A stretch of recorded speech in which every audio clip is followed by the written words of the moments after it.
Hi everyone, it's Rachel from Desert Blossom Crafts here, back with another stitch tutorial. Today I'm really excited to show you how to crochet the Picot Stitch 6 different ways. That's right, there are 6 or more different ways to crochet the Picot Stitch. I went through and found a bunch of different tutorials and consolidated them all because there really are so many different methods out there, and I wanted to be able to compare them all for you guys so you can decide which one is your favorite, try out different ones, and things like that. So here I have some examples of a few of the different Picot stitches. Here is one, and you can do the Picot stitches as an edging on so many different fabrics. This is one of the examples I'll be showing you. This is a pretty common Picot stitch that a lot of people will do tutorials for. Here's another one that's a bit more pointed, and I believe this one has a chain added to make it stick up a little bit more. And then this is even another one which almost forms like a wave type of picot. So anyway, these are just a few examples of what I'm going to be showing you. As we get into the tutorial of all the different types of picots, I want you to keep some things in mind. There are multiple different ways that you can create a variation of a Picot stitch. Most of the variations are made either by where you insert your hook in order to make the picot. There's also variations that are made by what stitch you use to make the picot. Some use slip stitches, some use single crochet. And then the last way that you can vary a Picot stitch is by adding chains. Like this one has a lot of chains added, or by changing the stitch that is used at the base of the picot. So with all of these, it's using single crochet, but you can use other stitches too. So I've kind of taken the variations that I've seen and put it into 6 main variations, but you can even vary it even more by changing the number of chains, things like that. I will talk more about making your own variations at the end, but for now let me show you the 6 main ways to crochet the Picot stitch.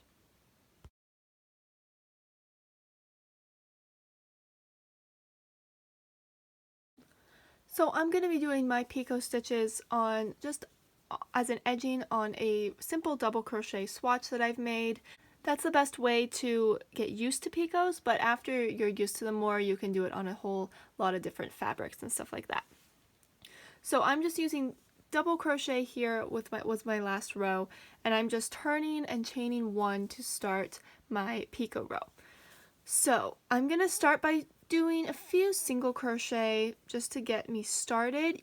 You can also choose to vary how many single crochet are between your picots. So for this tutorial, I'll be doing 3 in between each one, but you can do 2, you can do 5, it really does not matter.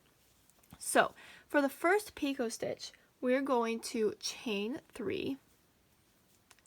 And I like to call this first method the back bump slip stitch, okay?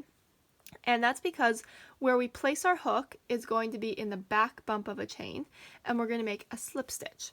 So if you look, here is the front part of the chain. We're going to look at the back, and you can see there's 3 back bumps here.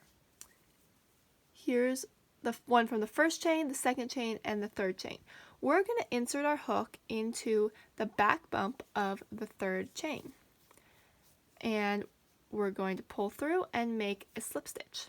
And that is our first Picot stitch. Super simple. And then you would just single crochet in the next stitch and as many as you'd like. So this is probably one of my favorite methods. I like that it gives a more pointed picot. Let me show you one more time. So chain 3, turn the chain over and look for this back bump of the first one. Pull through, make your slip stitch. You can tighten it a little bit if you'd like, and then single crochet. So there's your first method. Super easy and super simple. Now, the second variation is very, very similar, but we're going to change the stitch that we do. So I found that some tutorials would show you to do the Picot stitch this way. Others would have a single crochet rather than a slip stitch. So let's try that. We're going to chain 3, and we're going to insert our hook in the same exact place for this one, the back bump. And this time though, instead of pulling straight through, we're going to do a single crochet. And that just gives the picot a little bit more a little bit more on the sides. So this one kind of almost has a hole in the center, but I think once we single crochet in the next two, let's see. So here's the difference between these two. It's very similar, as you can see. They both have a little hole, but this one has a little bit more to the stitch. This one's a little bit thinner, I guess. So there's the difference, slip stitch or single crochet. And that is methods 1 and 2. They're very simple. These two are my favorites out of all of them. Okay, let's do method number 3 now, which I like to call the modified back bump slip stitch. We're going to start the same way by chaining 3, but instead of just going through the back loop, we're going to go through the front loop and the back loop. See that? So we're kind of putting our hook right above this loop of the chain, right below the top loop, and we're just catching the back bump in there as well. Now this one can tend to like move in a weird way when you try to pull through, so I like to use my thumb to secure this loop over here while I pull through carefully, and then I use this thumb to kind of hold it while pulling through the slip stitch, and we are making a slip stitch on this one. Okay, so there's our picot, and then we're just going to single crochet in the next one. Let's see. Okay, so this one is probably my least favorite picot. It kind of ends up with a weird little loop right here, but it is also the one that forms the cool like wave type thing that I showed you on the other swatch when you add more chains to it. So you can experiment and see if you like it. If you're doing a small picot though, I definitely prefer these ones over here. Now for method number 4, this one right here is a little bit less common, but number 4 is a lot more common. Now this one was hard to come up with a name for because you're changing the hook placement. And what we're going to do is chain 3, but now this time, instead of going in the chains, we're actually going to go in the front loop of the single crochet. So if I bring this up closer, we're going right here, stick your hook in there, and then we're going in the side of the single crochet, right like this, and making a slip stitch. Okay, and then single crochet, and let's see how this one looks. So this is more of the rounded picot. So these first ones are more pointed ones. This one is a more rounded one. So I do like this one as well, but it just depends on the look you're going for. Let me show you that one more time because it's a little bit weirder where we're putting our hook. So we're still chaining 3, but we are going in the top loop of the single crochet and the side of the single crochet, pulling through and making our slip stitch. All right. So that is method number 4, and I did these two a little closer together so I didn't run out of room. But you can see all the different ones that we've made so far. These two are both the first one, as you remember. Now method number 5 and 6 are a little different. Instead of changing up where we place our hook, we're going to change up the number of chains before it and the stitches in between. So method 5 is adding chains. So I'm just going to show you this on a few different ones. Let's do the very first method again, but let's add 2 chains. So normally we chain 3, right? This time we're going to chain 5. Now anytime you add chains, you still want to have the base number of 3, and then any extra chains after that will be what you add on, and then you'll also add it on the other side of the picot, and I'll show you how to do that. So in order to make a picot with 5 chains, we're going to do our back bump slip stitch in the 3rd chain from our hook. So we're not going all the way down this time.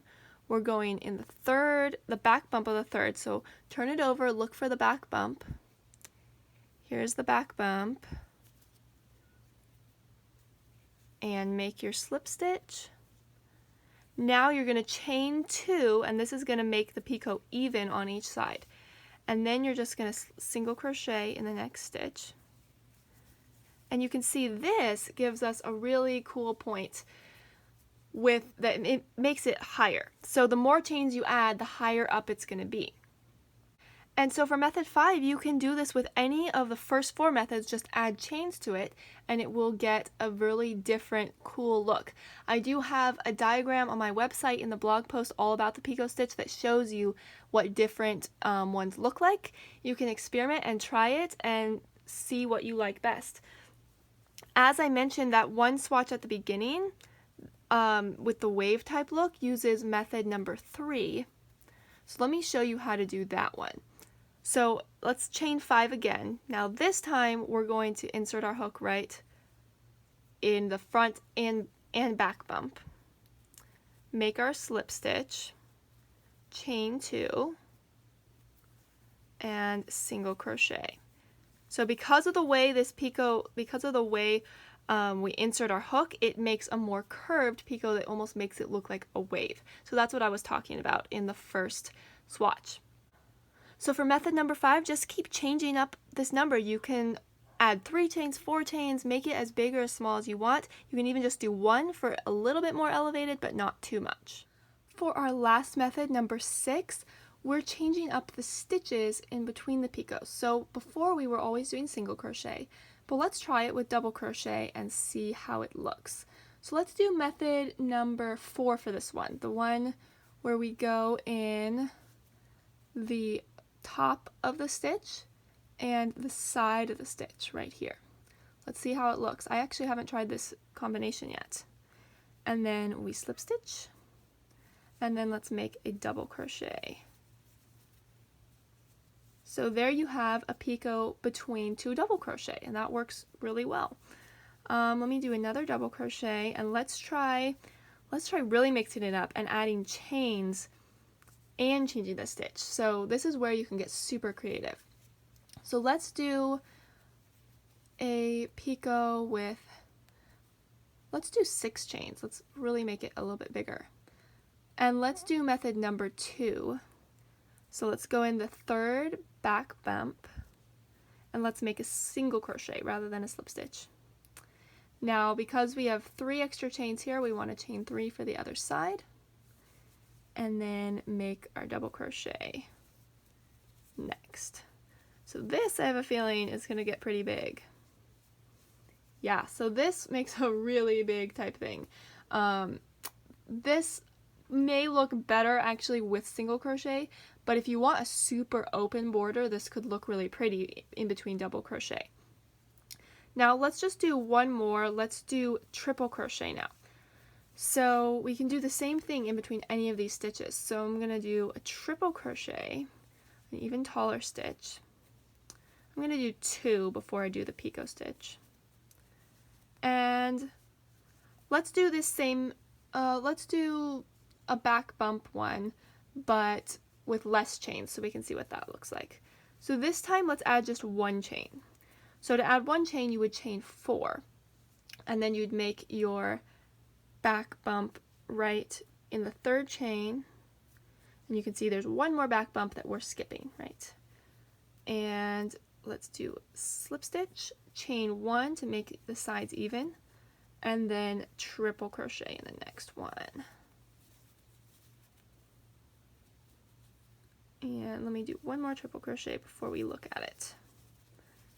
Okay, so there we go. That one's not quite as wide, but it still looks kind of cool, and the triple crochet definitely gives it more height and gives it the point, but then also this little bit of height right here. So this is where you can get super creative, and you can just pick one of these. You can experiment on a swatch like this, and then you can take whichever your favorite is on a border and repeat it all the way across, and it will look really, really cool. And again, I do have a diagram on my website with some different ones that I've tried out, so you can check that out at the link in the description if you would like. I hope you guys have enjoyed learning all these different things about the Picot Stitch. I honestly had no idea there were this many ways to get creative with it until I really researched it. I'm glad I did, because now I have a ton of ideas for borders. If you try one of the methods and you have a favorite, let me know what it is in the comments. I would love to hear. Thanks for watching. Bye!